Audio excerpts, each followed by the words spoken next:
Hello there, this is Tuomas of Auri. Johanna. And Troy. And you have the pleasure of watching Chaos TV. Yes. Yep.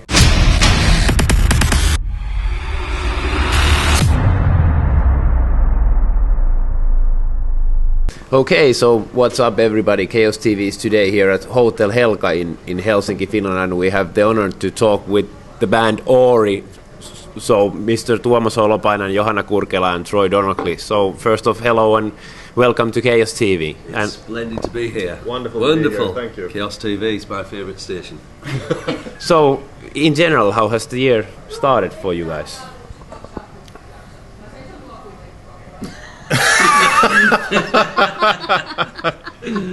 It's been all about trying to activate your brain again. After a hiatus and after a wonderful off year that didn't end up being such an off year after all. Okay. So the reason obviously why we are doing this is because Auri's debut album is going to be released on March. So and originally I think the project was started like in 2011. So could you tell us a bit about those times? 2011 was when the seed was planted, so to say. That's when Troy made the first song called Aphrodite Rising. And that's a whole different story. But already back then we knew that at some point the three of us, we needed to be doing music together. Because the way we think about music and life, everything, it's so connected. And it's such a rare thing that we need to come together and see what kind of music we would be able to create between the three of us. But for many years we had other duties to attend to, with Johanna's solo career, us with Nightwish being really busy with the Endless Form's most beautiful album and tour, that we didn't have a chance to realize this dream called Auri until 2017.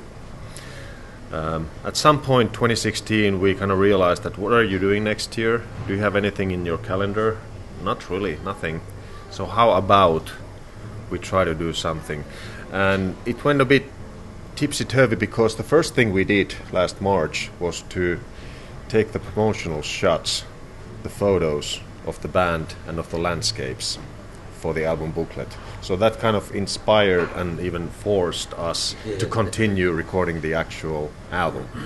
So were the songs actually like written like during those 6 years, or did you actually finalize everything like while being on hiatus from Nightwish, or how did that work? Yeah, it was quite an unusual and extraordinary way to make an album. Really, from the first seeds of the it's not a project, it's an entity. But from the very beginning, because of the commitments we had to Johanna's solo work and me and Tuomas with Nightwish, we just put everything in the freezer. We froze even the idea of it, but it was still always there, and it was still whispering to us and telling us this has to happen. So in all that time we did nothing towards Auri. Nothing. We just talked about it whenever we met up, and we knew it was going to be some kind of experiment. We didn't know how it was going to solidify itself and become real.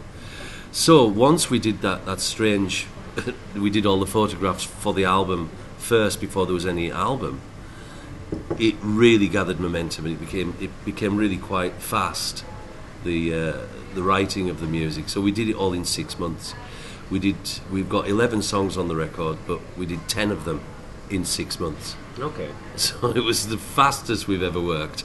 Okay. But we were just driven and inspired so deeply that the thing just kind of wrote itself. So did you actually had like a clear vision what you wanted this entity to sound like, or? Well, just a clear vision that we sort of wanted to open ourselves to it, like, just put into music. Describe through music how we are, and the friendship that we share, the connection and the love for, the same things in life basically, that we love the same sort of films, the same sort of music, and we really perceive the world the same way. Like, it's really rare, the connection and that sort of harmony between other people? I don't think we ever discussed, like, in a detailed way of what kind of songs should we write for this project. It was like when we decided to go on with Auri, just like, okay, let's do some songs, each of us at home. But we never thought, like, how about we do some ballads, do a song with the acoustic guitar, let's include some Hans Zimmer or Vangelis. It was nothing like that. The songs just came in the most natural way. Some of them in Yorkshire, some of them in Kitee. And then they stopped at 11. And then we were listening to what we had achieved and said, yeah, this is perfect. Let's start working on these. Okay. But it was the ultimate freedom of musical expression. We didn't talk about this. No, we didn't. And we were genuinely riding on instinct.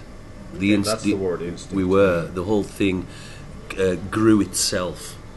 You know, the soil that it grew from was our love of life and our love of the world as it is right here now. So that was the soil, which we again metaphors. we just watered it with our love of it and our enthusiasm and our instinct, and the thing just grew around us. It curled around us. Okay. And here we are. So, were you actually first doing the music like completely, and then doing the lyrical side, or were you actually doing those in like hand in hand, or how did that go? Hand in hand, I think. Hand in hand. Yeah, definitely. But it was invisible. It was invisibly done because we had a situation making this music where Kitee was there, North Yorkshire was there. And we were throwing music at each other, but not like mud, not like it was very do something for this. It wasn't like a mud fight, mud fight, like pie fight. Yeah, it wasn't like that. We would this music we would throw it at each other, and catch it, and then we would take it into our chambers of dreams, and start to put it together. And the other great thing about working with people who you're very close to is that there's never any question. There's never any question of direction. There's no... Tuomas said beautifully throughout this week that there is no leader, there are no front men or front women, and most importantly, there's no producer of this music. Nobody produces it, which gets back to the soil that this miraculous planters came out of. So we had that wonderful situation where there was never any fear, was there? There was never any fear of any performance not making either one of us go, that's exactly it. Yeah. So we were in that state of mind for 6 months, which is an impossible thing for a lot of people to sustain. But we were in it, which again enabled us to pick up the speed of creation for the thing. And it flowered in front of our eyes. It was sparkling into life, and it happened. So, really unusual way of working. I mean, I know in this modern day and age, people do send MIDI files and files across the world, but you can tell sometimes that it's been done like that. There's a disconnect. But with Auri, it worked to our advantage, in that we could work in our own little worlds, but we were completely connected at the same time. Yorkshire and Kitee in perfect harmony, as it always has been. Yorkshire and Kitee are perfectly, kind of the same. They're exactly the same. Yeah. So, obviously you are part of Nightwish, and obviously when you are writing music, I guess your fans kind of expect a certain kind of music. But with this, I think you had totally free hands to do whatever you want. So how relaxing feeling is actually that? It's equally relaxing with Nightwish. I don't think about the response. I don't think about the fans. No, not anybody really. Okay. You have to have the musical freedom. You have to have your peace and solitude when you're writing the songs, and no distraction whatsoever. And in that sense, Nightwish and Auri, grow from the same soil. Of course, there are huge differences in the dynamics of these bands because Auri is a novelty.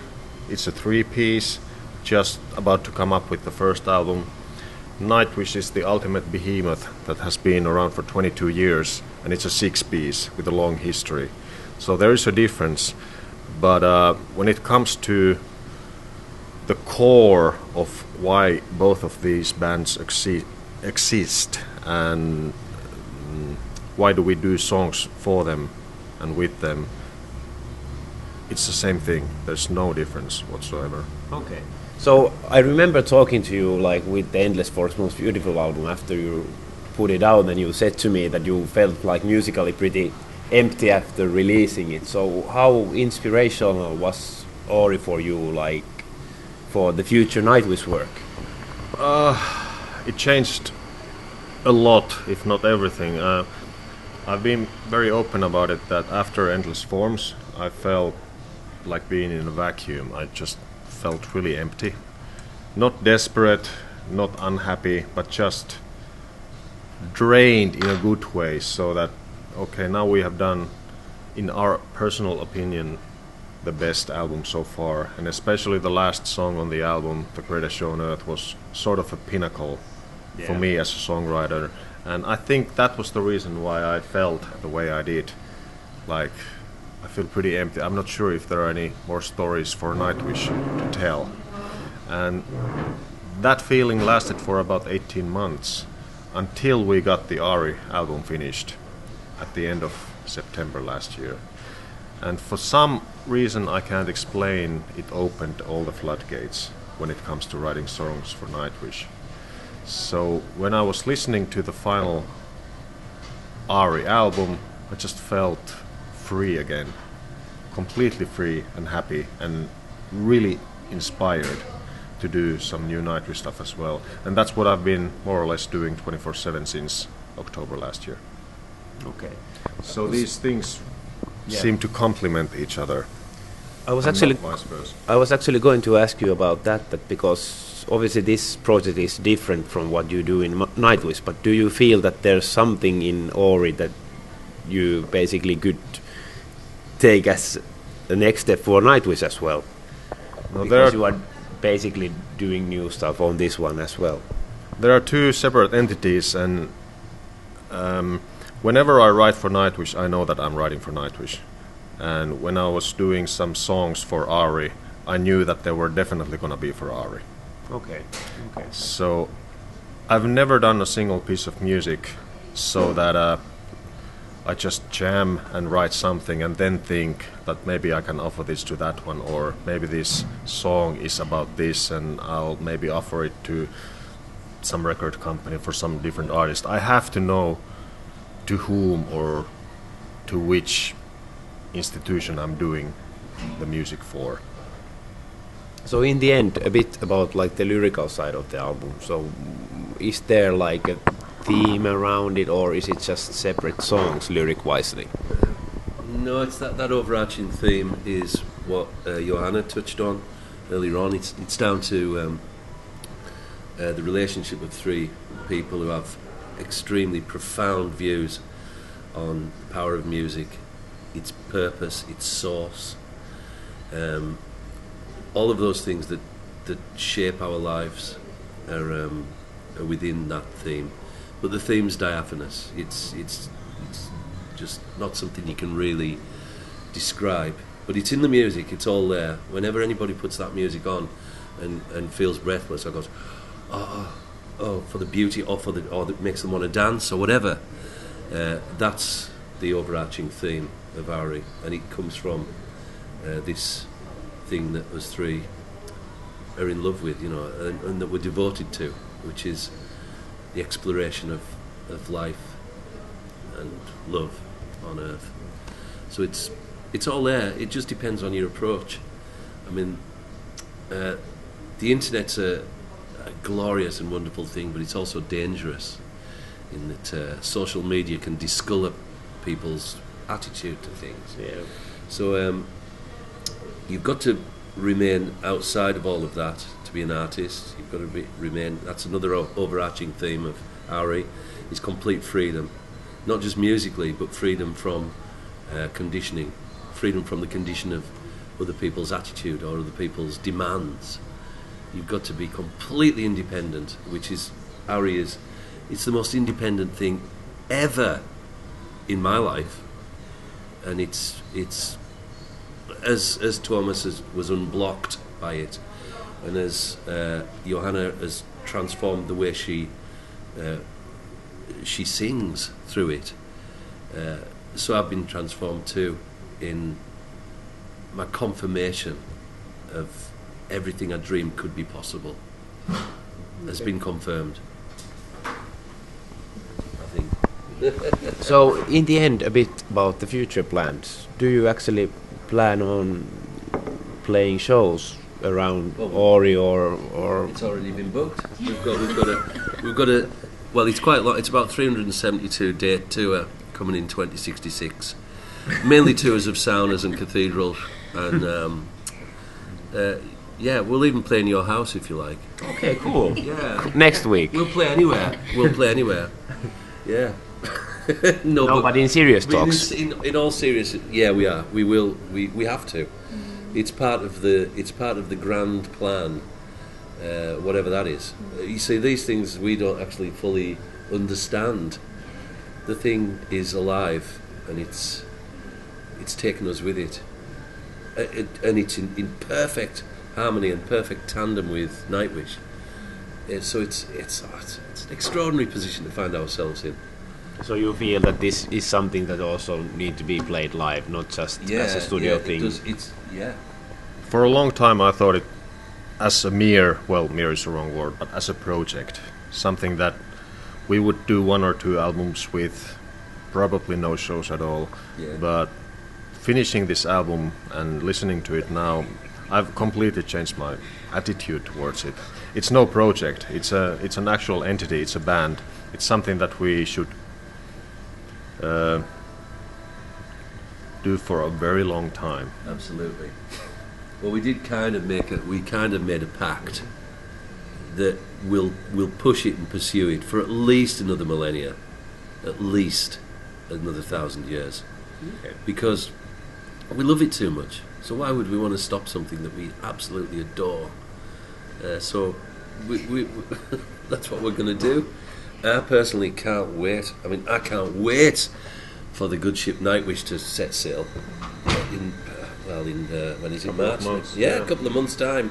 Off we go around America, and I can't wait to be out there with those dear people in every aspect. And the same applies to Auri. For all three of us, we can't wait to do it. Playing music with your friends is one of the great delights in life. So hey, thank you a lot for the interview, for all the three of you, and best of luck for this in the future. Anything you want to say as last words to the fans watching this afterwards? Well, we haven't got any fans yet. You surely do, because you are quite well known. Nobody's heard the album, so But nobody Auri, knows. We don't have a single fan yet, so No, but hope there are some future fans over there. yeah, absolutely. We really, really sincerely hope that Auri gives you something, whether it's large or small, we don't mind. But we hope that you get even the slightest sense of contentment from it that we do. Okay. So hey, thank you a lot.